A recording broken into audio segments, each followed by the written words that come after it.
Please start the audio.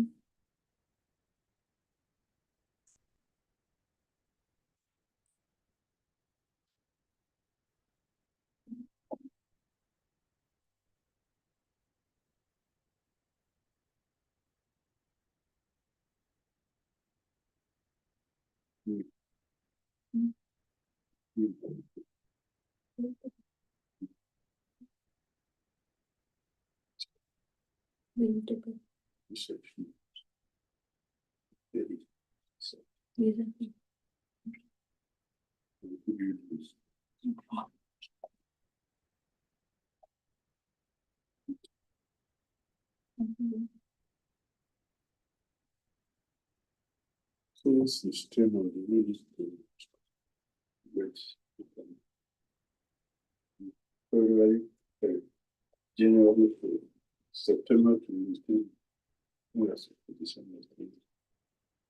September,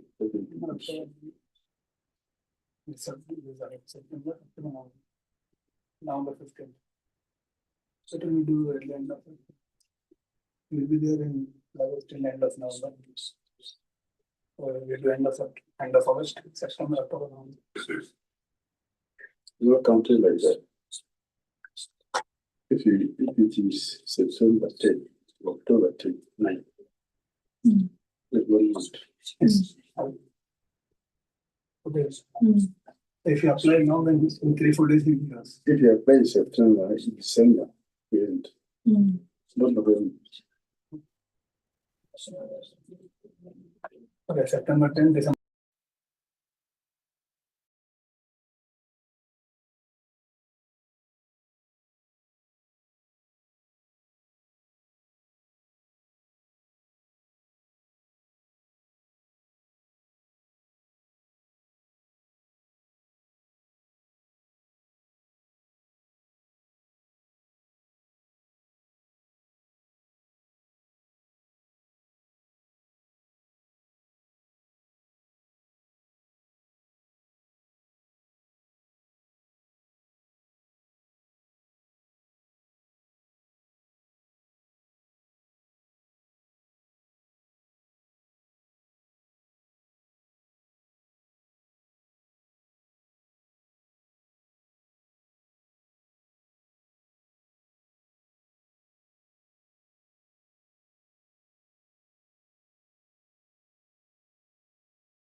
The following is a free for download audiobook via Google Drive. Message me if you would like access to Prabhupada's audiobooks that I have read already and or notifications to subscribe to upcoming chapters.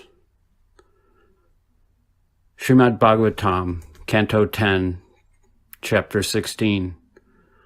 Krishna chastises the serpent Kaliya. This chapter describes Lord Sri Krishna's pastime of subduing the serpent Kaliya within the lake adjoining the river Yamuna, and his showing mercy to Kaliya in response to the prayers offered by Kaliya's wives, the Nagapatnis.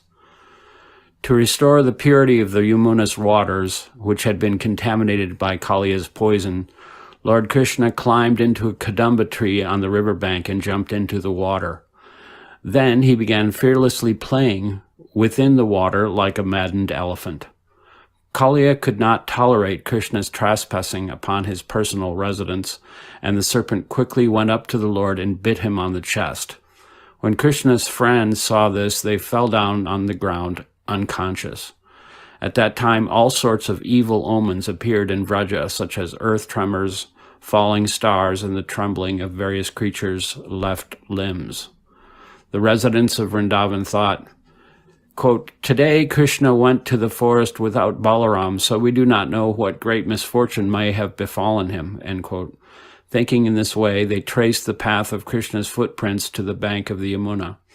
Within the water of the lake adjoining the river, they saw Lord Krishna, the very essence of their lives, enwrapped in the coils of a black snake. The residents thought the three worlds had become empty, and they all prepared to enter the water. But Lord Balaram checked them, knowing well the power of Krishna. Then Lord Krishna, seeing how disturbed his friends and relatives had become, expanded his body greatly and forced the serpent to loosen his grip and release him. Next, the Lord began playfully dancing on the serpent's hoods. By this wonderful, boisterous dancing, Sri Krishna trampled the serpent's 1,000 hoods until his body slackened. Vomiting blood from within his mouths, Kaliya finally understood that Krishna was the primeval personality, Lord Narayan, the spiritual master of all moving and non-moving creatures, and he took shelter of him. Seeing how very weary Kali had become, his wives, the Nagapatnis, bowed down at Lord Krishna's lotus feet. They then offered him various prayers in hopes of gaining their husband's freedom. Quote, "It is quite fitting that you have brought our cruel husband to this condition. Indeed, by your anger he has gained great benefit. What piety Kaliya must have amassed in his previous lives. Today he has borne upon his head the dust of the lotus feet of the personality of Godhead, the attainment of which is difficult for even the mother of the universe, the goddess Lakshmi. Please kindly forgive the offenses Kaliya has committed out of ignorance and allow him to live," end quote. Satisfied by the Nagapatni's prayers, Krishna released Kaliya, who slowly regained his sensory and vital powers. Then Kaliya, in a distressed voice, acknowledged the offense he had committed, and finally he offered Krishna many prayers and said he was ready to accept his command.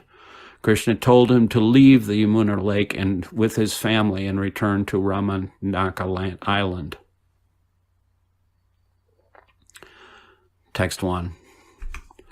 Shukadeva Goswami said, Lord Sri Krishna, the Supreme Personality of Godhead, seeing that the Yamuna River had been contaminated by the black snake Kaliya, desired to purify the river, and thus the Lord banished him from it. Text 2. King Prickett inquired, O learned sage, please explain how the Supreme Personality of Godhead chastised the serpent Kaliya within the unfathomable waters of the Yamuna, and how it was that Kaliya had been living there for so many ages. Text 3. O Brahmana, the unlimited Supreme Personality of Godhead freely acts according to his own desires. Who can be satiated when hearing the nectar of the magnanimous pastimes he performed as a cowherd boy in Vrindavan? Text 4.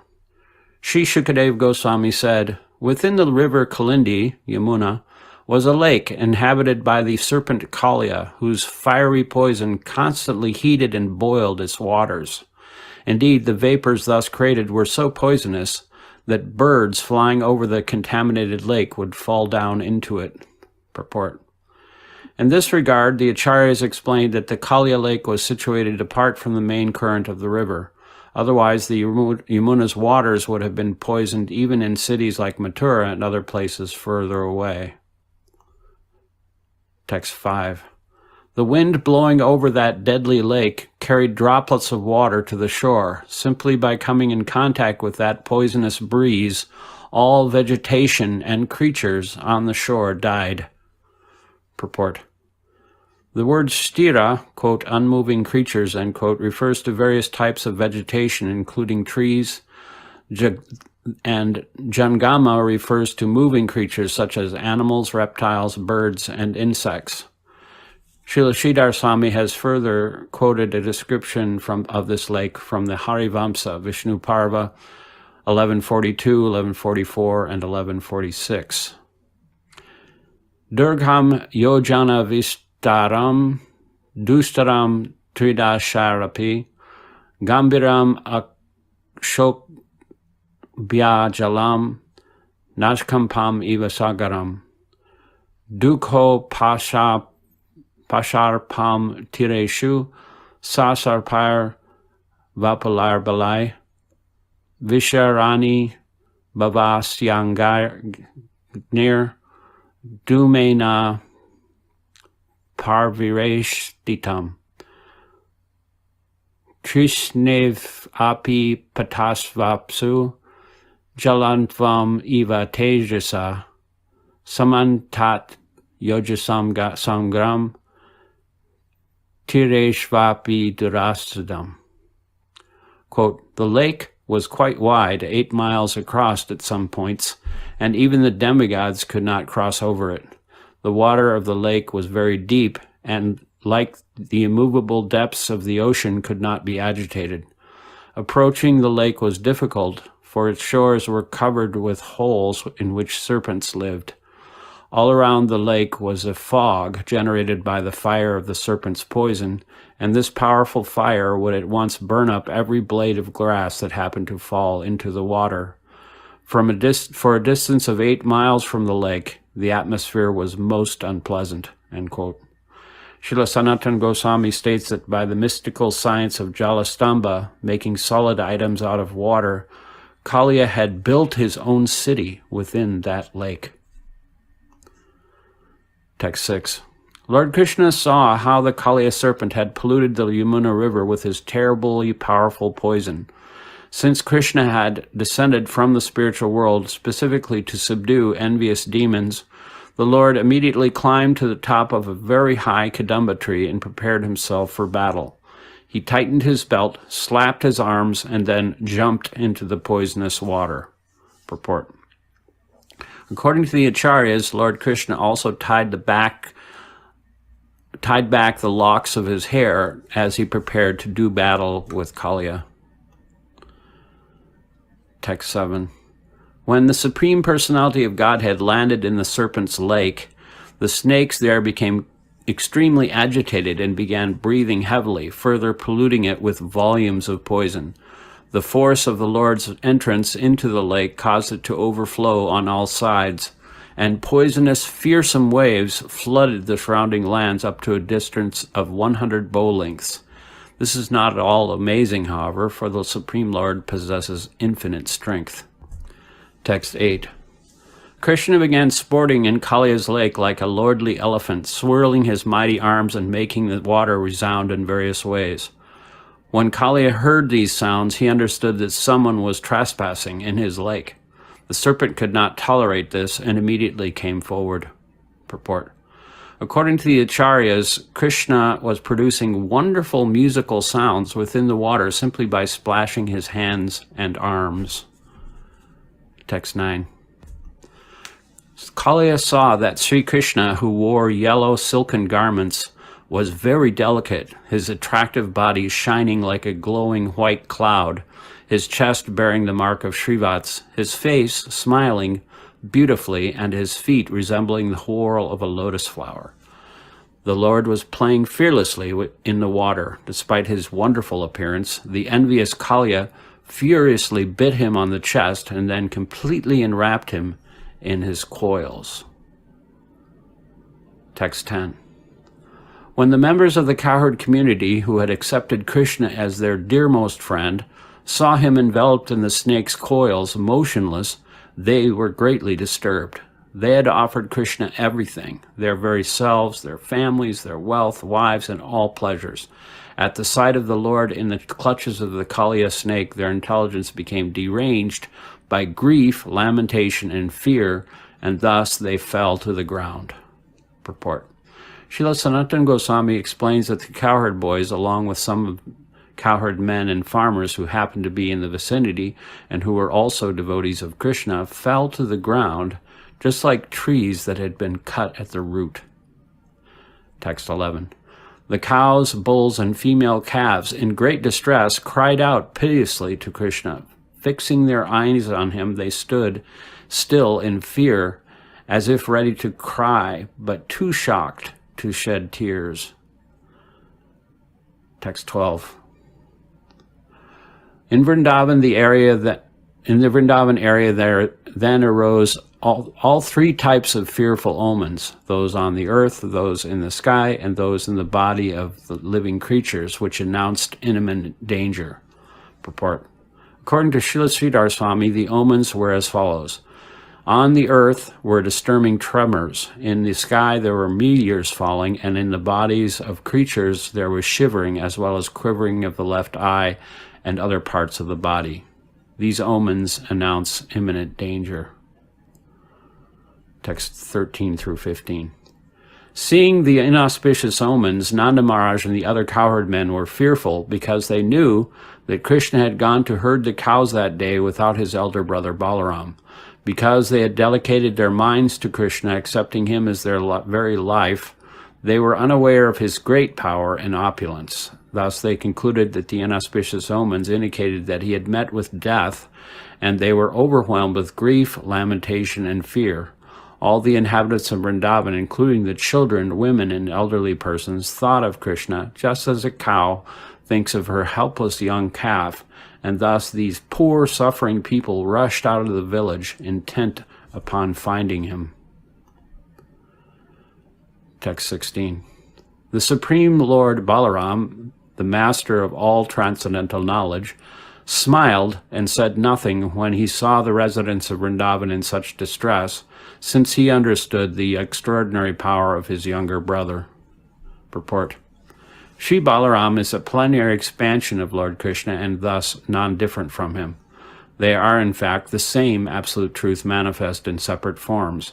According to Srila Vishwanath Chakravarti Thakur, Lord Balaram was laughing because he thought, quote, Krishna never cares to play with me in my form of Sheshanag, but now he's playing with this ordinary mundane snake named Kaliya, end quote.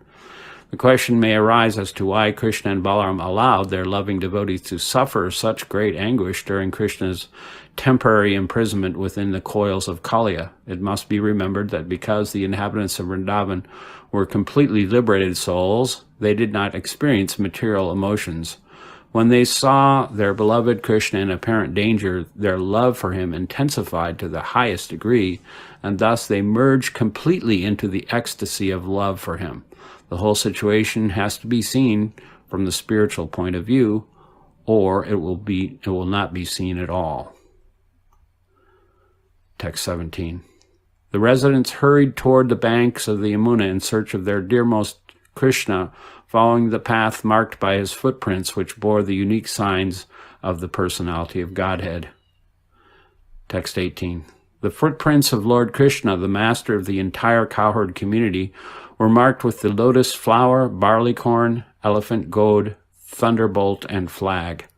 My dear King Pricket, seeing his footprints on the path among the cow's hoofprints, the residents of Vrindavan rushed along in great haste. Purport. Srila Sanatana Goswami comments as follows, quote, Since Lord Krishna had passed along the path some time previously, Why weren't his footprints, which were surrounded by those of the cows, cowherd boys, and so on, smudged over and brushed away? Why hadn't his footprints been obliterated by those of the beasts and birds of Vrindavan forest? The answer is indicated by the word Vishpati, master of the cowherd community. Since Lord Krishna is actually the wealth of all living beings, all the inhabitants of the forest of Vraja would carefully preserve his footprints as great treasures, the very ornaments of the earth. Thus, no creature within Vrindavan would ever walk upon Lord Krishna's footprints. End quote. Text 19. As they hurried along the path to the bank of the Yamuna River, they saw from a distance that Krishna was in the lake, motionless within the coils of the black serpent. They further saw that the cowherd boys had fallen unconscious, and that the animals were standing on all sides, crying out for Krishna. Seeing all this, the residents of Vrindavan were overwhelmed with anguish and confusion. Purport. In their grief and panic, the residents of Vrindavan tried to find out whether Kaliya had forcibly dragged the young Krishna from the shore into the water, or whether Krishna had himself jumped from the shore and fallen into the clutches of the snake. They could not understand anything about the situation, and Krishna's cowherd boyfriends, being unconscious, were unable to tell them anything. The cows and calves were crying out for Krishna, and thus the whole situation was overwhelming and created a state of shock and panic among the residents of Vrindavan. Text 20. When the young gopis, whose minds were constantly attached to Krishna, the unlimited Supreme Lord, saw that he was now within the grips of the serpent, they remembered his loving friendship, his smiling glances, and his talks with them. Burning with great sorrow, they saw the entire universe as void. Text 21. Although the elder gopis were feeling just as much distress as she and were pouring forth a flood of sorrowful tears, they had to forcibly hold back Krishna's mother, whose consciousness was totally absorbed in her son. Standing like corpses with their eyes fixed upon his face, these gopis each took turns recounting the pastimes of the darling of Vraja. Text 22. Lord Balaram then saw that Nanda Maharaj and the other cowherd men who had dedicated their very lives to Krishna were beginning to enter the serpent's lake. As the Supreme Personality of Godhead, Lord Balaram fully knew Lord Krishna's actual power, and therefore he restrained them.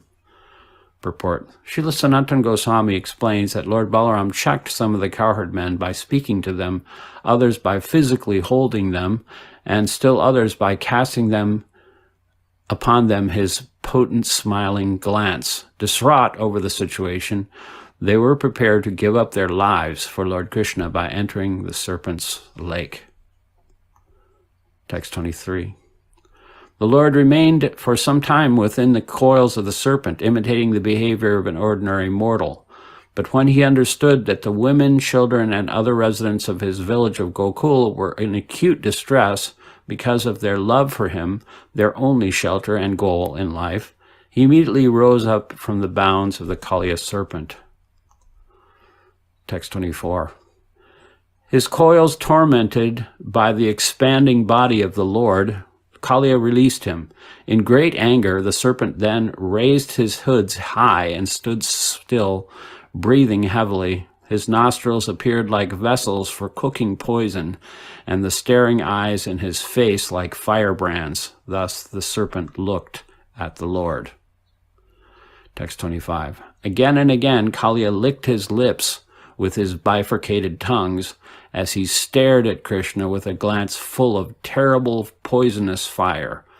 But Krishna playfully circled around him just as Garuda would play with a snake. In response, Kaliya also moved about, looking for an opportunity to bite the Lord. Purport. Lord Krishna moved around the serpent so skillfully that Kaliya could find no opportunity to bite him. Thus, the snake was defeated by Sri Krishna's transcendental agility. Text 26. Having severely depleted the serpent's strength and with his restless circling, Sri Krishna, the origin of everything, pushed down Kaliya's raised shoulders and mounted his broad serpentine heads. Thus, Lord Sri Krishna, the master of all fine arts, began to dance, his lotus feet deeply reddened by the touch of the numerous jewels upon the serpents' heads. Purport. Sri Harivamsa states, Shira sa Krishno Jagraha swa hasten navanamya. Quote, Krishna grabbed Kaliya's head with his hand and forced it to bow down, end quote. Most people in this world are quite reluctant to bow down to the Supreme Person, the Absolute Truth. In the contaminated state called material consciousness, we conditioned souls become proud of our insignificant position and are thus reluctant to bow our heads before the Lord. Yet just as Lord Krishna forcibly pushed Kaliya's heads down and thus defeated him, the Supreme Lord's energy in the form of irresistible time kills all conditioned souls and thus forces them to bow down their arrogant heads. We should therefore give up the artificial position of material life and become faithful servants of the Supreme Lord, enthusiastically bowing down at his lotus feet. Srila Vishwanath Chakravarti Thakur explains that Lord Krishna's lotus feet became red like copper because of their contact with the numerous hard jewels on the heads of Kaliya. Lord Krishna, with those glowing reddish feet, then began to demonstrate his artistic skill by dancing on the unsteady moving surface of the serpent's hoods. This extraordinary demonstration of dancing skill was meant for the pleasure of the young women of Vrindavan who at this phase of their relationship with Krishna were seriously falling in love with him. Text 27. Seeing the lords dancing, the servants of in the heavenly planets, the Gandharvas, Siddhas, sages, Charnas, and wives of the demigods, immediately arrived there. With great pleasure, they began accompanying the lords dancing by playing drums, such as mridangas, panavas, and anakas. They also made offerings of songs, flowers, and prayers. Purport. When the demigods and other residents of higher planetary systems became aware that Lord Shri Krishna was personally putting on a wonderful demonstration of the art of dancing, they immediately came to offer their services. Dancing becomes more enjoyable and beautiful to watch when it is accompanied by expert drum playing, singing, and the chanting of prayers. The artistic atmosphere was also enhanced by the showering of a multitude of flowers upon Lord Shri Krishna, who was blissfully engaged in dancing upon the hoods of the Kaliya serpent. Text 28. My dear king, Kaliya had 101 prominent heads, and when one of them would not bow down, Lord Shri Krishna, who inflicts punishment on cruel wrongdoers, would smash that stubborn head by striking it with his feet. Then, as Kaliya entered his death throes, he began wheeling his heads around and vomiting ghastly blood from his mouths and nostrils. The serpent thus experienced extreme pain and misery. Text 29. Exuding poisonous waste from his eyes, Kaliya, who would occasionally dare to rise up one of his heads, which would breathe heavily with anger. Then the Lord would dance on it and subdue it, forcing it to bow down with his foot. The demigods took each of these exhibitions as an opportunity to worship him, the primeval personality of Godhead, with showers of flowers. Text 30. My dear King Pricket, Lord Krishna's wonderful, powerful dancing trampled and broke all of Kaliya's 1,000 hoods. Then the serpent, profusely vomiting blood from his mouths, finally recognized Sri Krishna to be the eternal personality of Godhead, the supreme master of all moving and non-moving beings, Shri Narayan. Thus, within his mind, Kaliya took shelter of the Lord. Purport. In chapter 16 of Krishna, the Supreme Personality of Godhead, Srila Prabhupada points out that the that whereas previously Kaliya was vomiting poison, now his poison was exhausted, and he began to vomit blood. Thus he had been cleansed of the vile contamination within his heart that had manifest as serpent's venom. The word shmritva, quote, remembering, is very significant here. The wives of Kaliya were actually serious devotees of Lord Krishna, and according to the Acharyas, they had often tried to convince their husband to surrender to him. Finally, finding himself in unbearable agony, Kaliya remembered his wife's advice and took shelter of the Lord. Srila Vishwanath Chakravarti Thakur explains that Kaliya's arch-rival had traditionally been Garuda, the carrier of Vishnu, but now Kaliya realized that he was fighting an opponent who was thousands of times stronger than Garuda and who could be only the Supreme Personality of Godhead. Thus, Kaliya took shelter of Lord Krishna. Text 31. When Kaliya's wives saw how the serpent had become so fatigued from the excessive weight of Lord Krishna, who carries the entire universe in his abdomen, and how Kaliya's umbrella-like hoods had been shattered by the striking of Krishna's heels, they felt great distress. With their clothing, ornaments, and hair scattered in disarray, they then approached the eternal personality of Godhead. Purport. According to Srila Vishwanath Chakravarti Thakur, Kaliya's wives had been disgusted with their husband because of his demoniac activities. They had been thinking, quote, if this atheist is killed by the punishment of the Supreme Personality of Godhead, then let him be killed. We will become widows and engage in the worship of the Supreme Lord, end quote. But then the ladies noticed Kaliya's facial expression and other bodily features, and they understood that Kaliya had indeed taken shelter of the Lord within his mind. Seeing that he was manifesting symptoms of humility, remorse, regret, and doubt, they thought, quote, just see how fortunate we are. Our husband has now become a Vaishnava.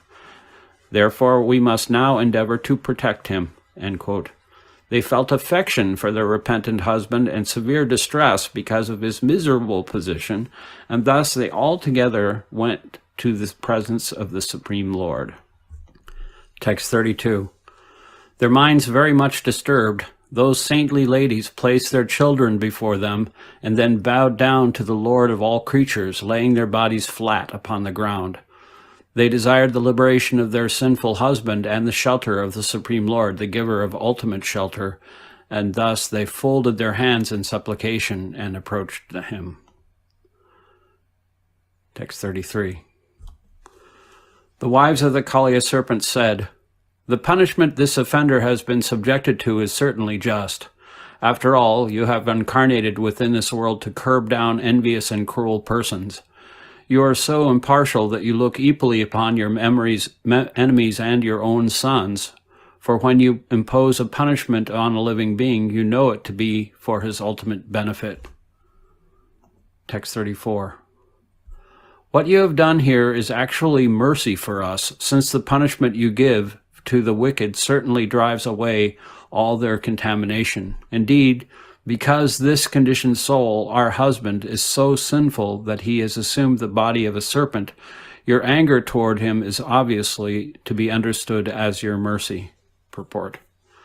Srila Madhvacharya points out in this connection that when a pious person suffers in this world, he realizes, quote, the punishment the Supreme Lord is meting out to me is actually his causeless mercy, end quote.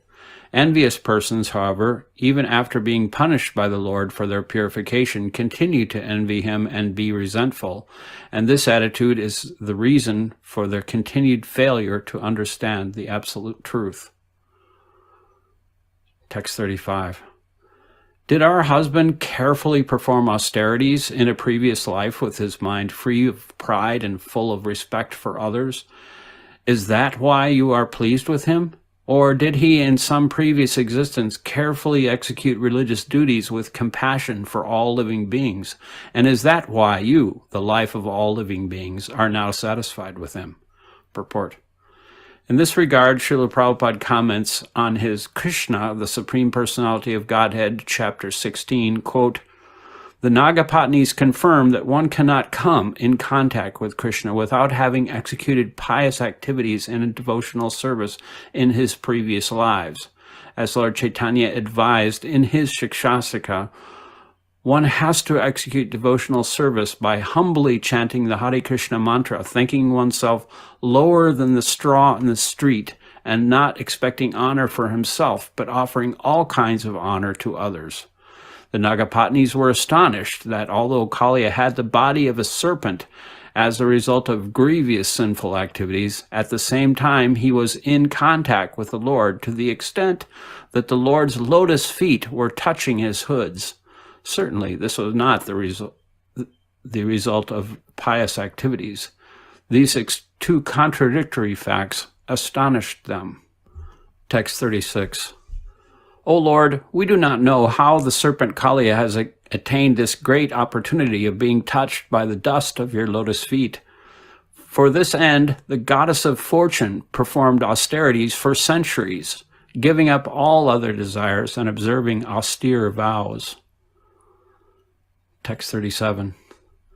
Those who have attained the dust of your lotus feet never hanker for the kingship of heaven, limitless sovereignty, the position of Brahma, or rulership over the earth.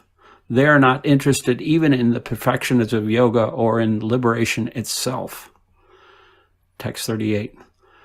O Lord, although this Kaliya, the king of the serpents, has taken birth in the mode of ignorance and is controlled by anger, he has achieved that which is difficult for others to achieve. Embodied souls who are full of desires and are thus wandering in the cycle of birth and death can have all benedictions manifested before their eyes simply by receiving the dust of your lotus feet. Purport. It is very rare for a conditioned soul to free himself from the contamination of illusion and thus become established in perfect consciousness of the absolute truth. And yet this benediction was achieved by the serpent Kaliya because the Lord personally danced upon the serpent's hoods with his lotus feet. Although we conditioned souls may not receive the mercy of having the Lord dance on our head, we can receive the dust of the lotus feet of the Absolute through the Lord's representative, the Lord, the bona fide spiritual master, and thus go back home, back to Godhead, forever freed from the misery and ignorance of the mundane universe. Text 39. Nama tubhyam bhagavate purashaya mahatmane bhutva vasaya bhutaya paraya paramatmane. We offer our obeisances unto you, the Supreme Personality of Godhead. Although present in the hearts of all living beings as the Supersoul, you are all pervasive. Although this original shelter of all created material elements, you exist prior to their creation. And although the cause of everything, you are transcendental to all material cause and effect, being the Supreme Soul. Purport. The beautiful Sanskrit poetry of this verse should be chanted out loud for the transcendental pleasure of the reciter and the hearer. Text 40. Obeisances unto you, the absolute truth, who are the reservoir of all transcendental consciousness and potency, and possessor of unlimited energies. Although completely free of material qualities and transformations, you are the prime mover of material nature. Purport. Those who consider themselves intellectual, philosophic, or rational should carefully note here that the absolute truth, the Supreme Personality of Godhead, is the ocean of all knowledge and consciousness. Thus, surrendering unto the Supreme Lord does not entail giving up the method of rationally comprehending reality. Rather, one merges into the ocean of rational, logical comprehension. The Supreme Lord is the perfection of all sciences and all forms of knowledge, and only envious and trivial minds would deny this obvious fact. Text 41. Obeisances unto you, who are time itself, the shelter of time and the witness of time in all its phases. You are the universe and also its separate observer. You are its creator and also the totality of all its causes. Purport. The Supreme Personality of Godhead, although appearing in different incarnations, can never be limited by time, since he is time itself, the shelter of time, and the witness of time in all its phases. Text 42 and 43. Obeisances unto you, who are the ultimate soul of the physical elements, of the subtle basis of perception, of the senses, of the vital air of life, of the mind, intelligence, and consciousness. By your arrangement, the infinitesimal spirit souls falsely identify with the three modes of material nature, and their perception of their own true self thus becomes clouded. We offer our obeisances unto you, the unlimited Supreme Lord, the supremely subtle one, the omniscient personality of Godhead, who are always fixed in unchanging transcendence, who sanction the opposing views of different philosophies, and who are the power upholding expressed ideas and the words that express them. Text 44. We offer our obeisances again and again to you, who are the basis of all authoritative evidence, who are the author and ultimate source of the revealed scriptures, and who have manifested yourself in those Vedic literatures encouraging sense gratification, as well as those encouraging renunciation of the material world. Purport. If we did not have the powers of perception and cognition, evidence could not be transmitted, and if we had no tendency to believe in particular modes of evidence, persuasion could not take place. All of these processes, perception, cognition, persuasion, and transmission, take place through the various potencies of the Supreme Lord. The Supreme Lord, Krishna, is himself the greatest scholar and intellectual being. He manifests the transcendental scriptures within the hearts of great devotees like Brahma and Narada, and in addition he incarnates as Vedavyas, the compiler of all Vedic knowledge. In multifarious ways, the Lord generates a variety of religious scriptures, which gradually bring the conditioned souls through the various phases of re-entry into the kingdom of God. Text 45. We offer our obeisances to Lord Krishna and Lord Ram, the sons of Vasudeva, and to Lord Pradyumna and Lord Aniruddha. We offer our respectful obeisances unto the Master of all the saintly devotees of Vishnu. Text 46. Obeisances to you, O Lord, who manifest varieties of material and spiritual qualities. You disguise yourself with the material qualities, and yet the functioning of those same material qualities ultimately reveals your existence. You stand apart from the material qualities as a witness and can be fully known only by your devotees. Purport. The word guna conveys various meanings. The three basic qualities of material nature, i.e., goodness, passion, and ignorance, excellent qualities one manifests because of piety and spiritual advancement, or the internal senses, such as the mind and intelligence. The word pradipaya means, quote, unto him who manifests or illumines, end quote. Here, the Nagapatnis are addressing the Supreme Lord as, quote, he who manifests all material and spiritual qualities and who causes the living entities to be conscious, end quote.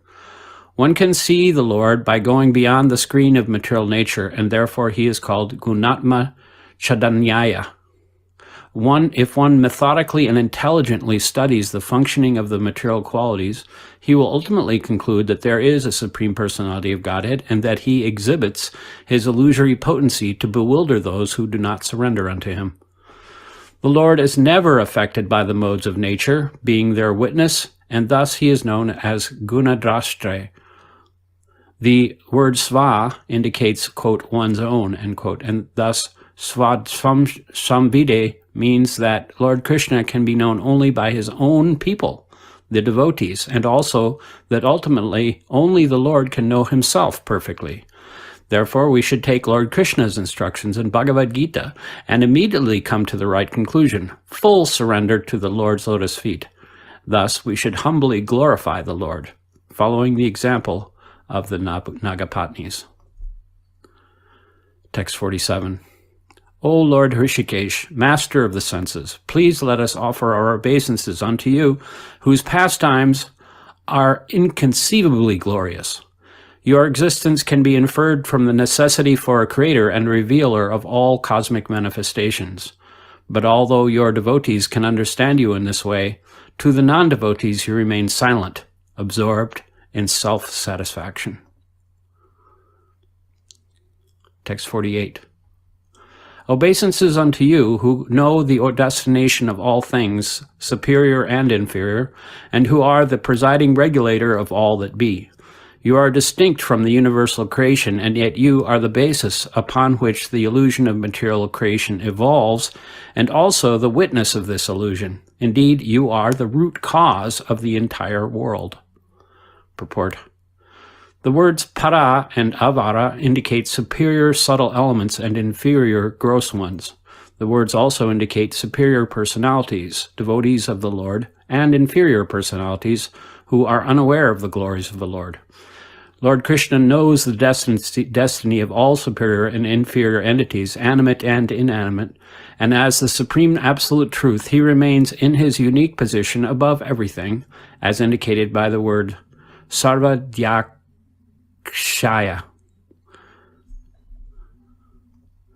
Text 49. O Almighty Lord, although you have no reason to become involved in material activity, still you act through your eternal potency of time to arrange for the creation, maintenance, and destruction of this universe. You do this by awakening the distinct functions of each of the modes of nature which before the creation lie dormant. Simply by your glance, you perfectly execute all these activities of cosmic control in a sporting mood. Purport. Skeptics may question why the Supreme Lord has created the material world, which is full of birth, maintenance, and death. Here, the Nagapatnis point out that the Lord's pastimes are amoga, beyond any discrepancy. Sri Krishna actually desires that all conditioned souls live with him in his eternal kingdom, but those forgetful souls who are inimical to their loving relationship with God must go to the material world and be subjected to the conditions of time. The fortunate conditioned souls are startled into remembrance of their actual position as loving servants of the Lord, and from within the heart the Lord then encourages them to come back home, back to Godhead, where time is conspicuous by its absence, and where eternal blissful existence supersedes the dramatic but disturbing functions of cosmic creation and annihilation. Text 50. Therefore, all material bodies throughout the three worlds, those that are peaceful in the mode of goodness, those that are agitated in the mode of passion, and those that are foolish in the mode of goodness or ignorance, are all your creations. Still, those living entities whose bodies are in the mode of goodness are especially dear to you, and it is to maintain them and protect their religious principles that you are now present on the earth. Text 51. At least once, a master should tolerate an offense committed by his child or subject. O supreme peaceful soul, you should therefore forgive our foolish husband who did not understand who you are. Purport. Because of their extreme anxiety, in this verse, Kaliya's wives mention the same idea twice, that the Supreme Lord should kindly forgive their foolish husband. The Supreme Lord is Santatma, the supreme peaceful soul, and therefore the Nagapatnis suggest that it would be proper for him to overlook, at least this once, the great offense committed by the ignorant Kaliya. Text 52. O Supreme Lord, please be merciful. It is proper for the saintly to feel compassion for women like us. This serpent is about to give up his life. Please give us back our husband, who is our life and soul. Text 53. Now, please tell us, your maidservants, what we should do. Certainly anyone who faithfully executes your order is automatically freed from all fear. Purport. The surrender of Kaliya's wives was now complete, and Lord Krishna immediately gave them his mercy, as described in the following verses. Text 54. Shukadev Goswami said, thus praised by the Nagapatnis, the Supreme Personality of Godhead had released the serpent Kaliya, who had fallen unconscious, his heads battered by the striking of the Lord's lotus feet. Purport. According to Srila Vishwanath Chakravarti Thakur, Lord Krishna, upon reaching his decision, immediately jumped down from Kaliya's hoods and stood before the serpent and his wives. We should remember that when Lord Krishna executed these pastimes, he was just a young village boy in Vrindavan. Text 55. Kaliya slowly regained his vital force and sensory functions. Then, breathing loudly and painfully, the poor serpent addressed Lord Krishna, the Supreme Personality of Godhead, in humble submission. Text 56. The serpent Kaliya said, "Our very birth as a snake has made us envious, ignorant, and constantly angry. O my Lord, it is so difficult for people to give up their conditioned nature by which they identify with that which is unreal." Purport. Srila Sanatana Goswami points out that because of his wretched condition, Kaliya was unable to compose original prayers to the Lord, and thus he paraphrased some of the prayers offered by his wives. The word asadgraha indicates that a conditioned soul seizes upon impermanent and impure things, such as his own body, the bodies of others, and other countless varieties of material sense objects. The ultimate result of such material attachment is frustration, disappointment, and anguish, a fact that has now become crystal clear to the poor serpent Kaliya. Text 56, 7. O Supreme Creator, it is you who generate this universe, composed of the variegated arrangement of the material modes, and in the process you manifest various kinds of personalities and species, varieties of sensory and physical strength, and varieties of mothers and fathers with variegated mentalities and forms. Purport. Commenting on this verse, Srila Madhvacharya has quoted the Narada Purana as follows, quote, "From Hiranyagarbha, Brahma, comes the second creation of this universe, but the universe is primarily created by Vishnu himself. Vishnu is thus the primary creator, and four-headed Brahma is merely the secondary creator." Text 58. O Supreme Personality of Godhead, among all the species within your material creation, we serpents are by nature always enraged. Being thus deluded by your illusory energy, which is very difficult to give up, how can we possibly give it up on our own? Purport. Kaliya is here indirectly begging for the Lord's mercy, realizing that on his own he can never become freed from illusion and suffering. Only by surrendering to the Lord and obtaining his mercy can one be released from the painful conditions of material life. Text 59. O Lord, since you are the omniscient Lord of the universe, you are the actual cause of freedom from illusion. Please arrange for us whatever you consider proper, whether it be mercy or punishment. Text 60. Shukadeva Goswami said, after hearing Kaliya's words, the Supreme Personality of Godhead, who was acting as the role of a human being, replied, O serpent, you may not remain here any longer. Go back to the ocean immediately, accompanied by your retinue of children, wives, other relatives, and friends. Let this river be enjoyed by the cows and humans. Text 61. If a mortal attentively remembers my command to you to leave Vrindavan and go to the ocean and narrates this account at sunrise and sunset, he will never be afraid of you. Text 62. If one bathes in this place of my pastimes and offers the water of this lake to the demigods and other worshipable personalities, or if one observes a fast and duly worships and remembers me, he is sure to become free from all sinful reactions. Purport. According to the Acharyas, the Lord spoke this verse to make it clear to Kaliya that he by no means remain in the Yamuna lake. Although the Lord has mercifully pardoned the serpent and ordered him to go to the ocean with all his associates, Kaliya should not even consider requesting to remain in the lake, because it was now to become a holy place for spiritual pilgrims. Text 63. Out of fear of Garuda, you left Ramanaka Island and came to take shelter of this lake. But because you are now marked with my footprints, Garuda will no longer try to eat you. Text 64. Shukadeva Goswami continued, My dear king, having been released by Lord Krishna, the Supreme Personality of Godhead, whose activities are wonderful, Kaliya joined his wives in worshipping him with great joy and reverence. Purport. Srila Vishwanath Chakravarti Thakur comments as follows on this verse, quote, the word Adbhuta Karmana indicates the Lord's wonderful activities of saving the residents of Vrindavan from Kaliya, saving Kaliya himself from Garuda, and bestowing grace upon both the victims of violence and the committer of that violence, end quote. The word Krishnena, quote, by Krishna, end quote, indicates that because Kaliya's wives were great devotees of the Lord and offered him loving affection, Krishna withdrew Karshanam, both Kaliya's offense against the Lord's devotee Garuda and that against the residents of Vrindavan, who were very dear to him. Text 66 through 67.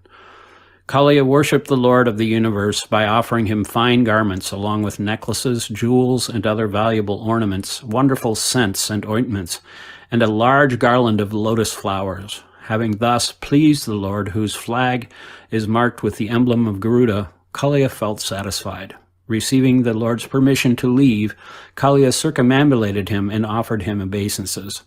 Then, taking his wives, friends, and children, he went to his island in the sea. The very moment Kaliya left, the Yamuna was immediately restored to her original condition, free from poison and full of nectarian water. This happened by the mercy of the Supreme Personality of Godhead, who was manifesting a human-like form to enjoy his pastimes. Purport. Srila Vishwanath Chakravarti Thakur has commented extensively on this verse. To explain the word mani be, quote, Kaliya worshipped the Lord with jewels, end quote, the Acharya has quoted from the Sri Radhakrishna Ganodesh Dipika by Rupa Goswami as follows.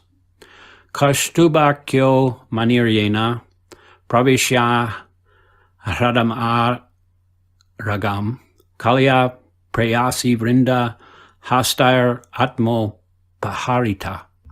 Quote, the Lord had made his Kastuba gem enter the serpent's lake, and then he arranged for it to be presented to himself by the hands of Kaliya's wives, end quote. In other words, because Lord Krishna wanted to act just like an ordinary human being, he made the transcendental Kastuba gem invisible and caused it to enter within Kaliya's treasury. Then, when the appropriate moment came for Kaliya to worship the Lord with many different jewels and ornaments, the serpent's wives, unaware of the Lord's transcendental trick, presented him with the Kastuba gem, thinking it was simply one of the jewels in their possession. The Acharya has further commented that the reason Lord Krishna is described in this verse as Garuda Dvaj, quote, he whose flag is marked with the symbol of his carrier Garuda, end quote, is that Kaliya also desired to become Lord Krishna's carrier. Garuda and the serpents are originally related as brothers, and therefore Kaliya wanted to indicate to Lord Krishna, quote, if you ever have to go to a distant place, you should also think of me as your personal carrier. I am the servant of your servant, and in the wink of an eye I can travel hundreds of millions of yojanas, end quote. Thus the Puranas narrate that in the course of Lord Krishna's eternal cycle of pastimes, when Kamsa orders the Lord to come to Mathura, he sometimes goes there mounted upon Kaliya. Thus end the purports of the humble servants of His Divine Grace A.C. Bhaktivedanta Swami Prabhupada to the 10th canto, 16th chapter of the Srimad Bhagavatam, entitled Krishna Chastises the Serpent Kaliya.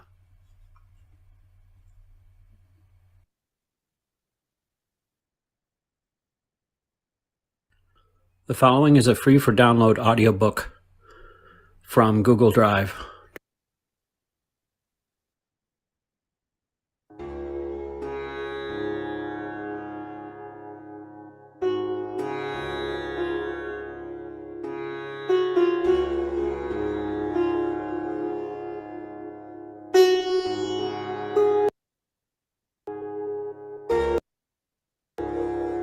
Hare Krishna, everyone. Welcome back once again to our ever ongoing series on the glories of our beloved Sri Vrindavan Dham.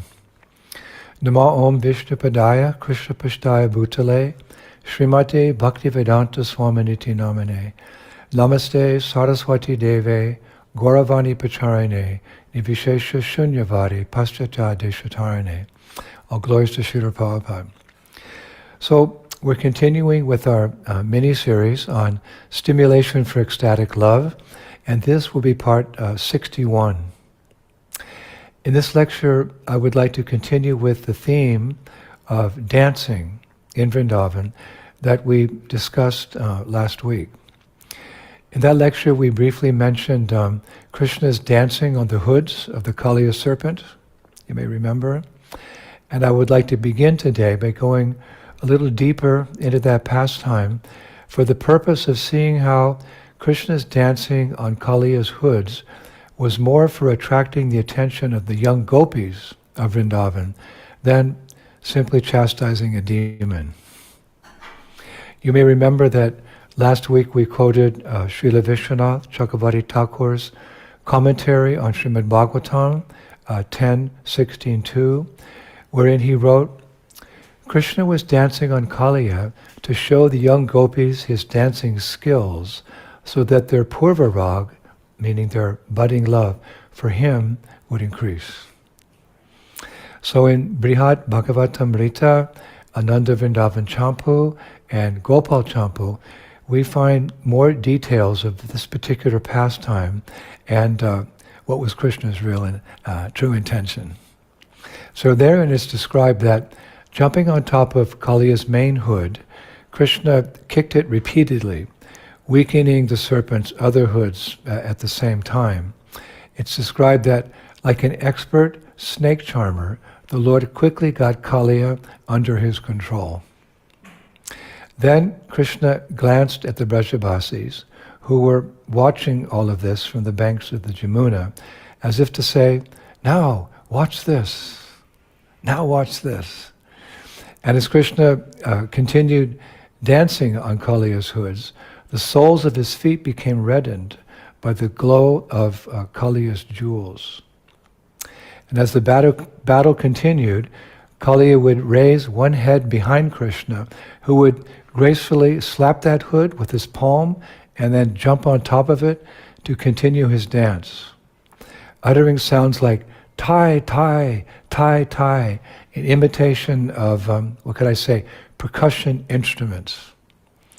It's written that Krishna was pleased to perform on such a novel stage, the heads of the serpent, to such a captive audience as the Brajabasis on the banks of the Jamuna. And as we mentioned, Krishna was especially keen to attract and impress the young gopis who had given him their hearts. And during his performance, Krishna's eyes often met the gopis' eyes, promising them that sometime in the future we will dance together as I am dancing now. With the eye contact, he promised them, sometime in the future we will dance together as I am dancing now. And with that, the girls would shyly lower their eyes, hopeful that Krishna would indeed fulfill this pledge. It's mentioned that Krishna's dancing on the heads of Kaliya did not go unnoticed, for in the heavenly planets, the demigods, musicians, and singers, they soon arrived to accompany Krishna with their instruments, as well as to sing songs, shower flowers, and offer prayers. But Shastra relates that despite getting pounded in this way, Kaliya was too stubborn to surrender to Krishna. And so the Lord, to rectify him, trampled his heads in a furious dance, one after another, ultimately causing Kaliya to vomit blood. And in appreciation for his efforts to subdue Kaliya, the demigods praised the Lord with mantras and showered him with millions and millions of flowers.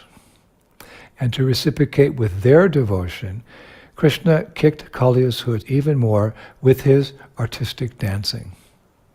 In fact, it's described that Krishna danced with such determination that the celestial musicians couldn't keep pace with his rhythms, and instead danced to their own music as they sang the Lord's praises. Srila Sanatana Goswami writes that when Krishna enacts the same pastime in Goloka, he extends his hands to the gopis from atop Kaliya's hoods, and unseen by those on the Jamuna's shore, he and the gopis relish rasa dancing on Kaliya's heads. Wow. The rasa dance takes place on Kaliya's heads, according to Sanatana Goswami. He goes on to say that always willing to please Krishna in any way that they can, the gopis join Krishna in spite of the fact that they are terrified of serpents and dance on Kaliya's hoods simply because Krishna wants them to. They're so surrendered. All glories to Krishna, who is Akila Kaladi Guru, meaning the original guru of all fine arts, and most importantly, as we're stressing today, Gopijana Bhalaba, the lover of the gopis. Hare Krishna.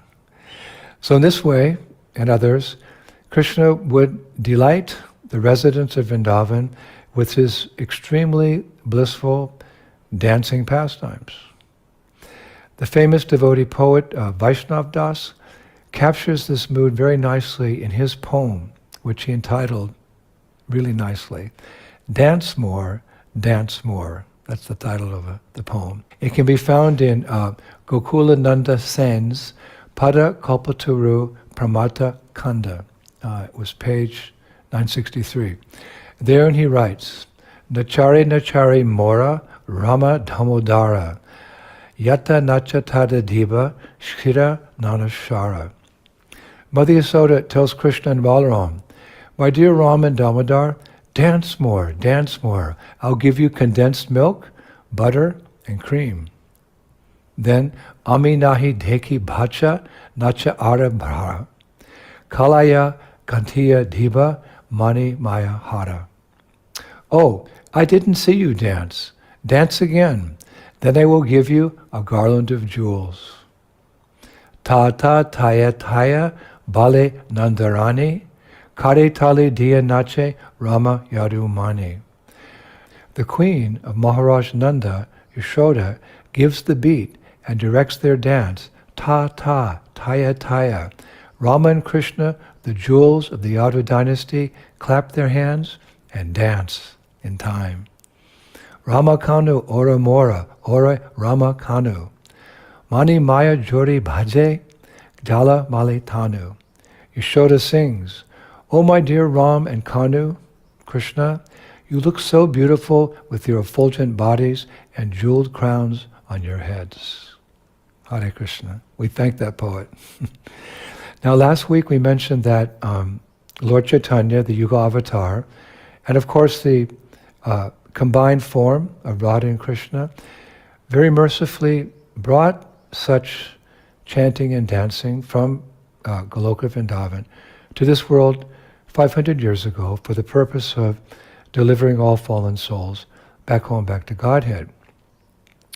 In Chaitanya Charitamrita, Adi Leela 319, we hear Lord Chaitanya himself say, Yuga Dharma Padavar Taimu Namasen Kirtana Chari Bhava Bhakti Dhira Nachumu Bhavana. I shall personally inaugurate the religion of the age, Nama Sankirtan, congregational chanting of the holy name. I shall make the world dance in ecstasy. I shall make the world dance in ecstasy, realizing the four mellows of loving devotional service. And Srila Haridas Thakur mirrors the same thing in Chaitanya Charitamrita, Adi Leela 272. He says, when loud Nam Sankirtan is performed all over the world by those who follow in Lord Chaitanya's footsteps, all living entities, moving and non-moving, dance in devotional love. So much part of our process, dancing. Now to show the potency of such chanting and dancing, Lord Chaitanya experienced and exhibited that same ecstasy himself. For we all know that after receiving the Hare Krishna Maha Mantra from his initiating spiritual master, Ishwara Puri, Lord Chaitanya said to him, he addressed his guru, my dear Lord, what kind of mantra have you given me? I think I have become mad, because by chanting it, I immediately feel an ecstasy that makes me dance, laugh, and cry.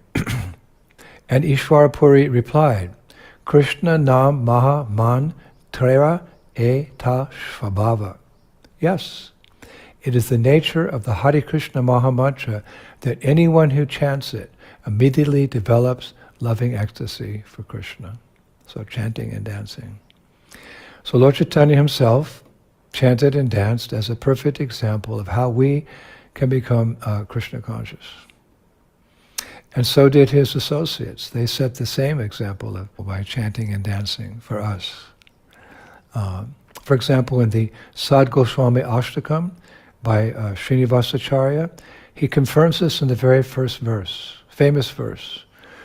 I offer my respectful obeisances unto the 6 Goswamis who are always engaged in chanting the holy name of Krishna and dancing. They are just like the ocean of love of God, and they are popular both with the gentle and the ruffians because they are not envious of anyone. Whatever they do, they are all pleasing to everyone, and they are fully blessed by Lord Chaitanya. Thus, they are engaged in missionary activities meant to deliver all the conditioned souls in the material universe. So therein we hear how they were dancing. Now, moving on, Vakashvara Pandit. Vakashvara Pandit was another one of Chaitanya Mahaprabhu's companions who taught, how could I say, the art of devotional dancing as a very means of attaining Krishna. In fact, Lord Chaitanya once said that Krishna personally danced in Vakashvara Pandit's heart. And Chaitanya Charitamrita reveals that sometimes Vakashvara Pandit would dance continuously for 3 days and nights without stopping, pleasing Lord Chaitanya to no end. Actually, once as Lord Chaitanya sang, Vakashvara Pandit blurted out in ecstasy, O Chandra Mukha, meaning Mahaprabhu, please give me 10,000 Gandharvas. Let them sing as I dance, then I will be greatly happy. And in response to that, Mahaprabhu replied, I have only one wing like you, but if I had another, certainly I would fly in the sky. Such an intimate relationship. Dance, dance, dance. It's interesting that our Srila Prabhupada once wrote a similar thing in the same mood upon arriving in America on the Jaladuta. He wrote, O Lord, I am just like a puppet in your hands. So if you have brought me here to dance, then make me dance. Make me dance. O Lord, make me dance as you like. Jai Srila Prabhupada. Now coming to a close, it is said in Chaitanya Charitamrita, Adi Lila 2, verses 34 and 35, Lord Chaitanya always appeared in 4 places: in the household temple of his mother Sachi, in places where Sri Nityananda Prabhu danced, in the house of Raghava Pandit, and in the house of Srivas Thakur. So wherever there was Nitai, Mahaprabhu was dancing. It's just an interesting note. So in conclusion, I would like to finish today with a verse from Srila Vrindavan Das Thakur's Chaitanya Bhagavat, Adi Lila 2, 184. This verse I discovered is also found in the Padma Purana, as well as in the Hari Bhakti Sudodaya 2068. Very beautiful verse and a wonderful way to conclude today.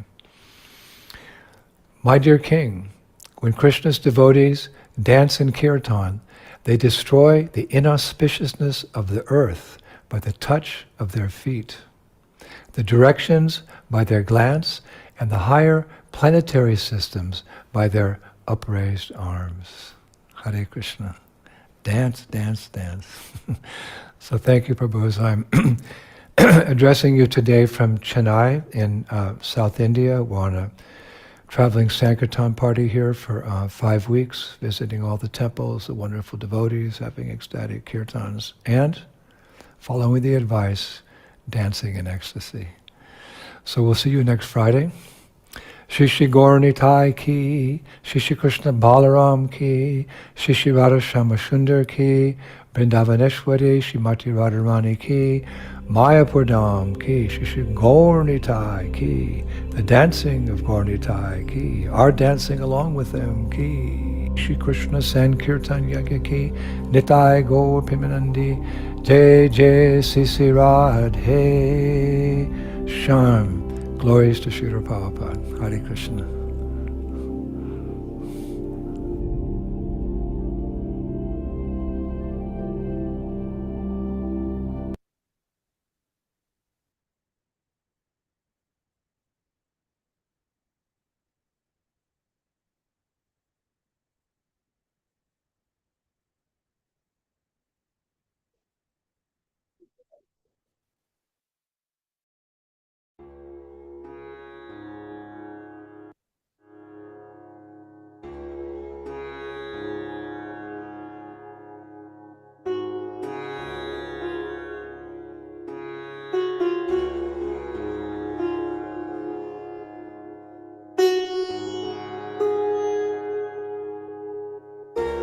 Hare Krishna, everyone. A warm welcome back once again to our ever ongoing series on the glories of our beloved Sri Vrindavan Dham.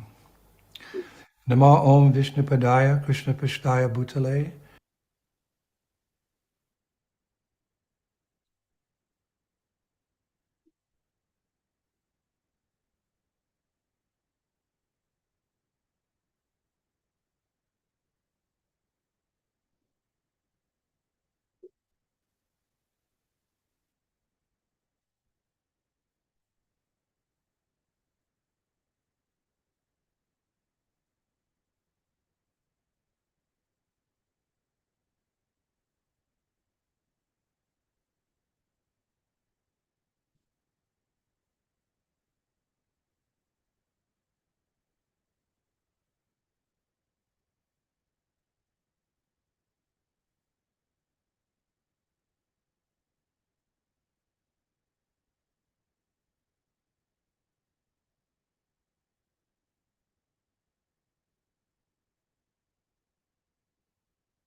Govinda, Hari Purusha, Tamaham bhajami. Govinda, Hari Purusha, Tamaham bhajami. Vedam Vandam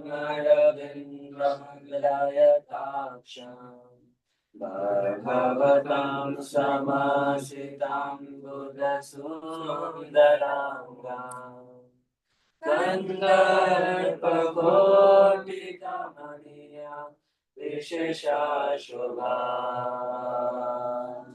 Govinda Adi Purusha Tamaham bhajami Govinda Adi Purusha Tamaham bhajami Angadiyasya Sadve Diyavriti Bhakti Vashyanti Bhakti Karyanti Chiram Jaganti Ananda Chinmaya Saru Jwala Vigrahya Govinda Hari Purusha Tamaham bhajami Govinda Hari Purusha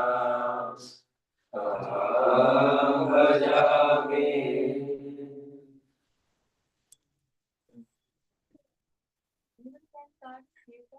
Hare Krishna, Krishna Krishna, Hare Hare,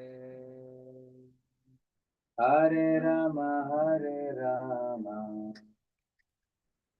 Rama Rama, Hare Hare. Hare Krishna, Krishna Krishna, Hare Hare, Hare Rama, Rama Rama, Hare Hare. Hare Krishna, Krishna Krishna, Hare Hare, Hare Rama, Rama Rama, Hare Hare. Hare Krishna, Krishna Krishna, Hare Hare, Hare Rama, Rama Rama, Hare Hare. Hare Krishna,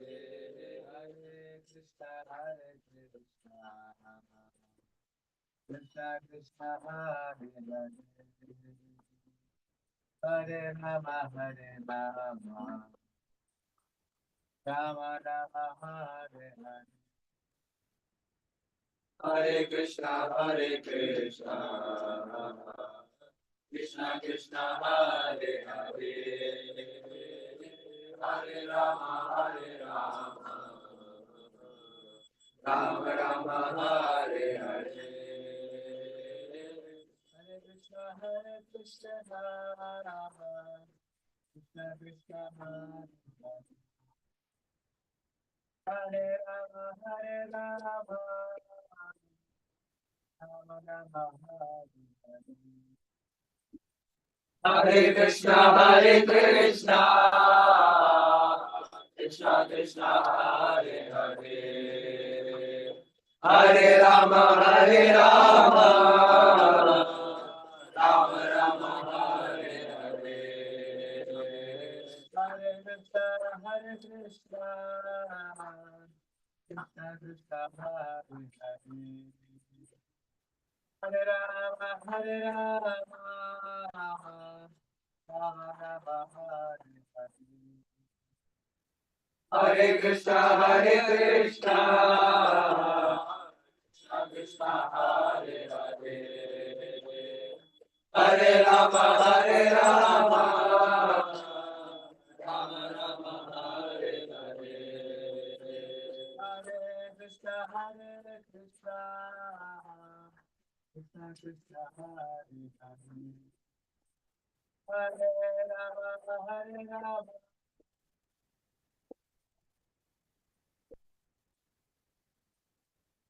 Hare Krishna, Hare Krishna, Krishna Krishna, Hare Hare. Hare Rama, Hare Rama, Rama Rama, Hare Hare.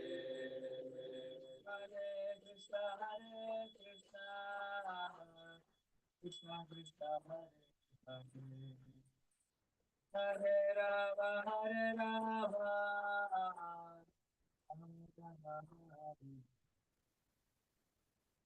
Hare Krishna, Hare Krishna, Krishna Krishna, Hare Hare.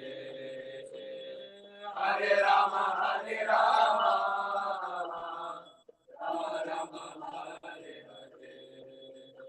Hare Krishna, Hare Krishna, Krishna Krishna, Hare Hare. Hare Rama, Hare Rama, Rama Rama, Hare Hare. Hare Krishna, Hare Krishna, Krishna Krishna, Hare Hare. Hare Rama, Hare Rama, Rama Rama, Hare Hare. Hare Krishna, Hare Krishna, Hare Rama, Hare Rama, Rama Hare Hare. Hare Krishna, Hare Krishna, Hare Hare. Hare Ram, Hare Ram, Ram Ram, Hare Hare.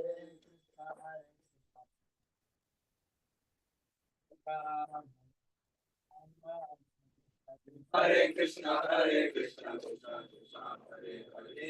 Hare Ram, Hare Ram, Ram Ram, Hare Hare. Hare Krishna, Hare Krishna, Ram Hare Ram, Ram Ram, Hare Hare. Hare Krishna, Hare Krishna, Krishna Krishna, Hare Ram, Hare Ram, Ram Ram, Hare Hare. Hare Krishna, Hare Krishna, Krishna Krishna, Hare Hare. Hare Ram, Hare Ram, Ram Ram, Hare Hare. Hare Krishna, Hare Krishna, Krishna Krishna, Hare Hare. Hare Ram, Hare Ram, Ram Ram, Hare Hare. Hare Krishna, Hare Krishna, Krishna Krishna, Hare Hare. Hare Ram, Hare Ram, Ram.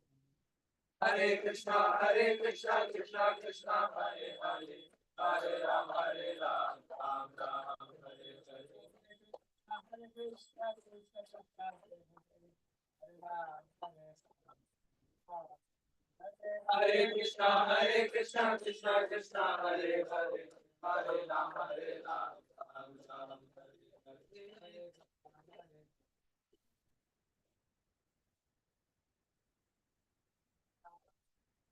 Hare Krishna, Hare Krishna, Krishna Krishna, Hare Hare. Hare Ram, Hare Ram, Ram Ram, Hare Hare. Hare Ram, Hare Ram, Ram Ram, Hare Hare. Hare Krishna, Hare Krishna, Krishna Krishna, Hare Hare. Hare Ram, Hare Ram, Ram Ram, Hare Hare. Hare Krishna, Hare Krishna, Krishna Krishna, Hare Hare. Hare Ram, Hare Ram, Ram Ram, Hare Hare. Hare Krishna, Hare Krishna, Krishna Krishna, Hare Hare. Hare Ram, Hare Ram, Ram Ram, Hare Hare. Hare Krishna, Hare Krishna, Krishna Krishna, Hare Hare. Hare Krishna, Hare Krishna, Krishna Krishna, Hare Hare. Hare Ram, Hare Ram, Ram Ram, Hare Hare. Hare Krishna, Hare Krishna, Krishna Krishna, Hare Hare. Hare Ram, Hare Ram. Hare Krishna, Hare Krishna, Krishna Krishna, Hare Hare. Hare Ram, Hare Ram, Ram Ram, Hare Hare.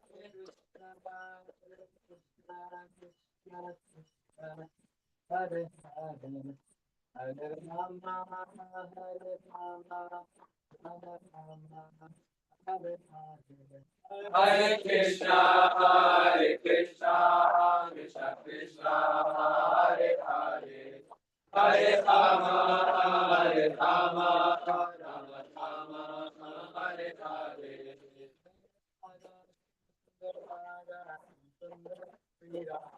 Jai Radha, Shyam Sundar Radha, Shyam Sundar Shri Radhe.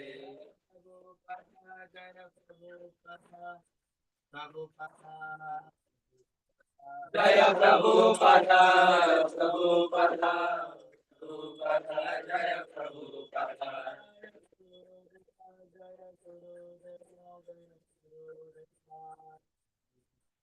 Jaya Guru Deva, Guru Deva, Guru Deva, Jaya Guru Deva.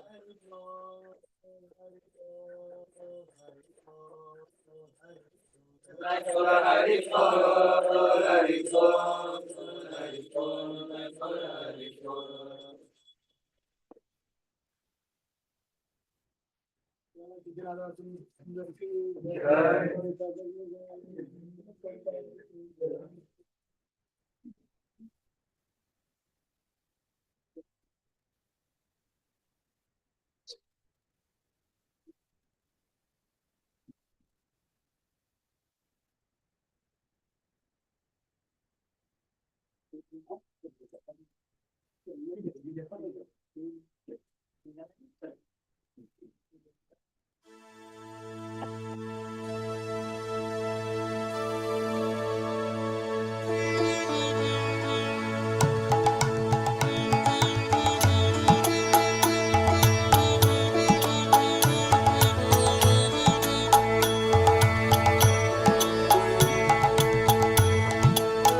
Vatsala Sri Gaurahari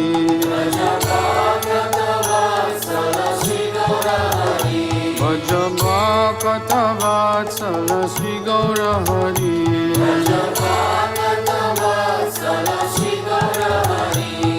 Sri Gaurahari Sahi Goshta Bihari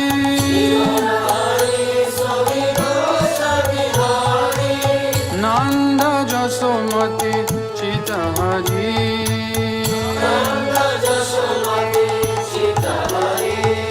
Dhira Damodara Ishaye Kana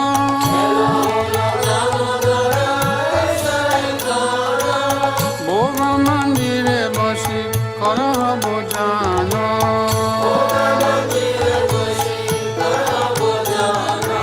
Nandirani Deshi Bashi Giri Baradari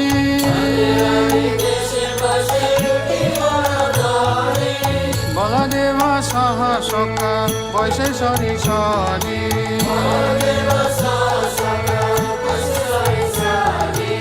Shukta Shakhari Vaji Lalita Kushmanda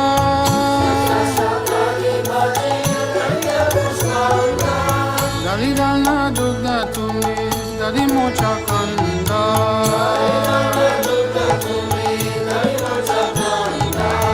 Dabora Mash Boda Roti Kabritana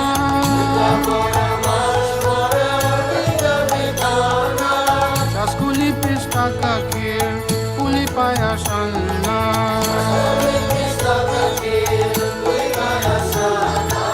Kapura Amrita Keli Ramba Kirashara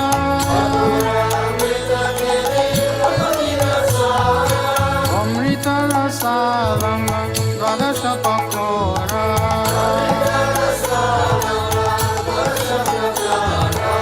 Luci Sinisar Puri Ladura Sabali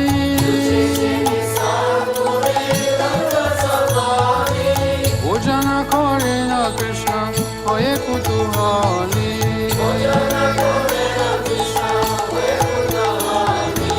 Radhikara Pakayana Bibida Byanjana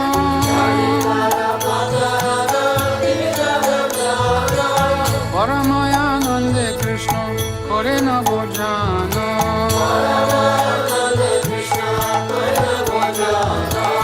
চলে বলে লাডু খাই শ্রীমধু মঙ্গল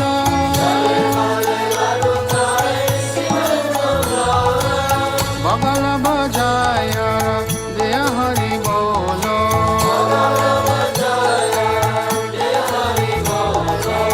রাধিকারি গানি হেরি নয়নের কোণে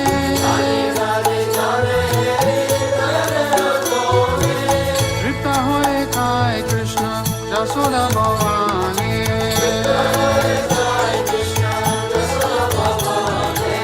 ভোজনন্দে প্রিয় কৃষ্ণ সুবাসিত বারি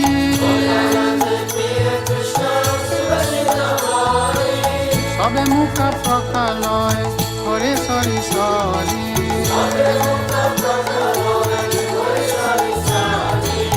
আস্ত মুখ প্রকালিয়া যত সক গানে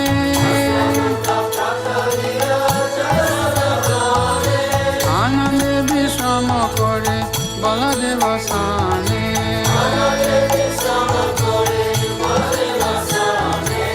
জাম্বুল রসালানে শাম্বুল মশালা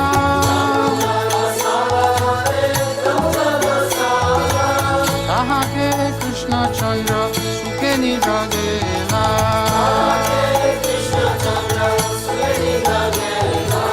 বিশালাকা শিকি পুছা ছামর দুলায়া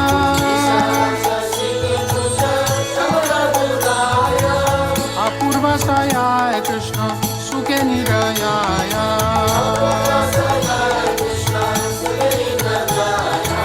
যশোমতি অঙ্গ প্রিয় ধনিষ্ঠয়নীত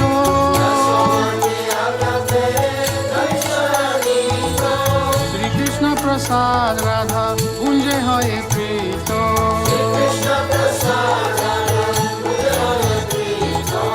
ললিতারি সাক্ষী গানা অবশেষ পায়া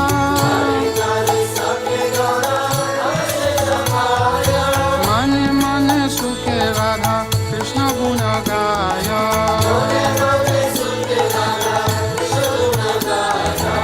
হরি লীলা একমাত্র যাহার প্রমোদ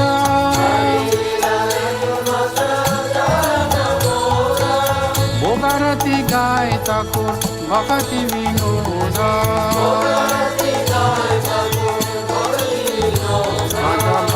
ভক্ত বৎসল শ্রী গৌর হরি ভজ ভক্ত বৎসল শ্রী গৌর হরি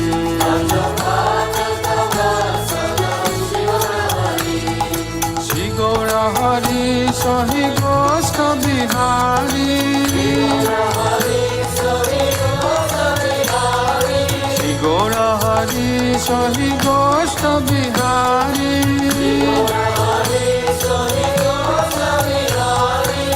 নন্দ যশোমতি চিত হরি